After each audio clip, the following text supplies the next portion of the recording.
안녕하세요. 산재박사TV의 백광열 노무사입니다. 지난주에 있었던 일인데요. 의뢰인 한 분이 전화를 주셨어요. 지금까지 서류들 다 떼주고 신분증 주고 다 했는데 통장 입금 내역을 왜 또 떼달라는 거냐. 도무지 믿을 수가 없다. 사기꾼 아니냐.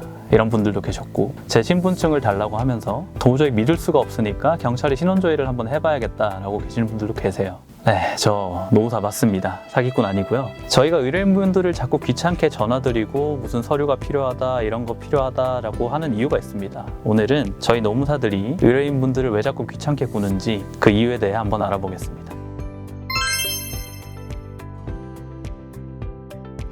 먼저 직업병이 산재로 인정받기 위해서는 다음에 중요한 포인트들이 있습니다. 먼저 첫 번째, 일이 얼마나 힘들었는지, 저희는 이것을 신체 부담 정도라고 합니다. 그리고 두 번째, 얼마나 많은 유해 물질에 노출되었는지, 그리고 세 번째, 얼마나 오래 일했는지, 저희는 이것을 직업력이라고 말합니다. 이 세 가지가 가장 중요한데요. 특히나 저희가 의뢰인분들을 가장 귀찮게 해드리는 큰 이유 중 하나가 이 직업력을 객관적으로 인정받기 위해서입니다.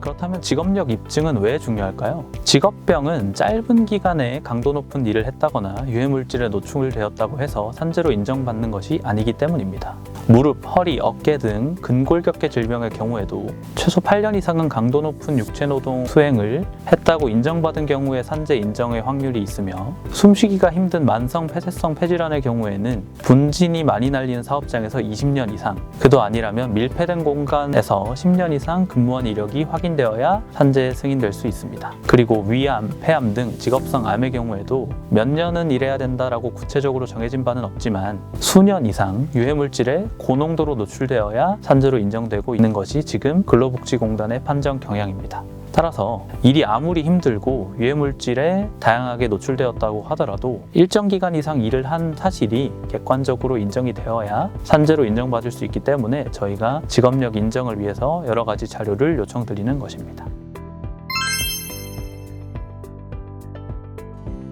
그렇다면 직업력은 어떻게 인정받을 수 있을까요? 근로복지공단은 늘 객관적인 자료에 의해서 인정받는 직력을 중요시합니다. 이 말이 뭐냐면 단순 신청인의 주장, 진술, 30년 일했다, 40년 일했다, 20년 넘게 일했다, 이런 주장만으로는 그 사람이 오래 일했다는 사실을 받아들이지 않는다는 이야기입니다. 그래서 근로복지공단이 인정하는 대표적인 객관적인 자료라 함은 고용보험 자료, 건강보험 자료, 국민연금 자료, 산재보험 자료와 같은 4대 보험 자료, 그 외에도 세무서에서 발급받을 수 있는 소득금액 증명원, 그 외에 회사에서 직접 발행해준 경력증명서 같이 객관적으로 인정받을 수 있는 자료들을 말합니다. 이 외에도 건설 일용직 근로자분들은 건설근로자 경력증명서도 객관적인 자료로 입증될 수 있습니다. 그런데 이런 자료로는 직업력이 확인되지 않는 분들이 있습니다. 예를 들어 현금으로 일당을 지급받거나 자기 개인 계좌로 직접 일당을 지급받아서 4대 보험 등 객관적인 자료가 남아있지 않은 경우, 과거 해외 파견 근로 이력이 있는 경우, 그리고 근로자임에도 불구하고 절세 등을 이유로 사업소득으로 신고된 경우 등이 있습니다. 이러한 경우는 앞서 말씀드린 대표적인 객관적인 자료로는 직업력이 확인되지 않습니다. 그리고 이 외에도 생각보다 많은 분들이 여러 이유로 직업력을 확인할 수 없는 분들이 많습니다. 바로 이런 분들의 직업력도 인정받고 직업병을 산재로 승인받기 위해서 저희 노무사들이 의뢰인분들께 계속 전화하고 이런 서류 없냐, 이런 서류 필요하다라고 말씀드리는 이유입니다.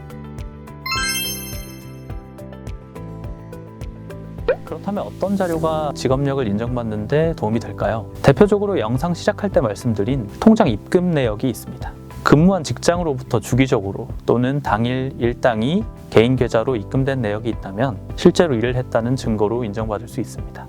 또 하나는 출입국 기록입니다. 해외에 파견해서 일을 하신 분들이나 아니면 취업비자를 발급받고 외국인 분이시지만 한국에서 일하시는 분들의 경우에는 4대 보험 등 객관적인 자료가 누락된 경우가 되게 많은데요. 이처럼 국내와 해외를 오가며 근무하신 분들 중 기록이 남지 않은 경우 출입국 관리사무소에서 발급받을 수 있는 출입국 기록으로도 직업력을 인정받을 수 있습니다. 이 외에도 근로자임에도 사업자로 등록이 되어 사업소득으로 소득이 잡힌 경우에는 4대 보험 자료나 고용보험 자료에 기록이 남지 않는 경우가 있는데요. 이런 경우에는 세무서에서 사업소득 원천징수 영수증을 발행하여서 근무 이력을 확인하는 경우도 있습니다. 또한 아직 과거에 일했던 사업장이 여전히 운영 중이라면 사업장을 직접 방문해서 사업장을 통해서 직접 경력 확인서를 발급받는 방법도 있습니다. 제가 지금까지 말씀드린 자료들 이외에도 간접적으로 의뢰인분들의 직업력을 인정받기 위해서 저희 노무사들이 의뢰인분들께 전화드리고 이런 서류 없으세요? 이런 서류 필요합니다. 자꾸 귀찮게 할 수 있어요. 근데 다 여러분의 직업병 산재 승인을 위한 노력이니 너무 귀찮게 생각하지 마시고, 저희 계속 말씀드리지만 사기꾼 아니고 노무사 맞습니다. 여러분의 산재 인정을 위해서 열심히 노력하는 산재박사TV의 백광열 노무사였습니다. 네, 영상 시청해 주셔서 감사합니다.